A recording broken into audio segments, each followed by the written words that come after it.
Meanwhile, Brian New is at the Texas Baptist Men's Disaster Response Headquarters today. This is where the hurricane response is taking on a whole new look during the pandemic.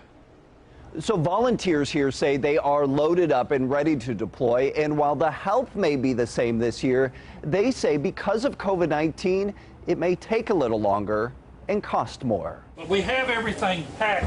Gearing up for a major hurricane is nothing new for the Texas Baptist men, but how they do it this year with COVID-19 is completely new. COVID has changed just about every aspect of our lives, and deploying in a disaster relief situation isn't any different. Just start with getting to the coast. The Texas Baptist men will be using twice as many trucks this time, because instead of 4 to 5 volunteers per truck, there will be only 2 because of social distancing. We need to take the same number of volunteers. It's just going to cost us more in vehicles and locations.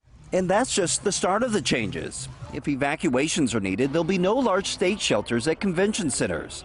But state officials say there'll still be options, including hotels secured by the state. I don't want people to think they need to stay at home because there is no safe place to go. And this is why it's so important that we get this message out. There are plenty of safe places to stay and to go. Adding to all these challenges is a concern about disaster funding. Earlier this month, President Trump signed an executive order for extra unemployment benefits.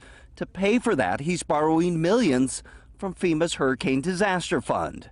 Widespread damage from a hurricane could run the fund dry. If that happens, Congress would need a vote to authorize more funding.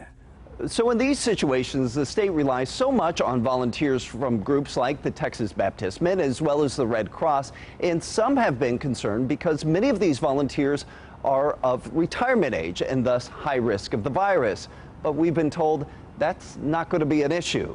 The Texas Baptist Men as well as the Red Cross say they have plenty of volunteers ready to go. In Dallas, Brian New, CBS 11 News.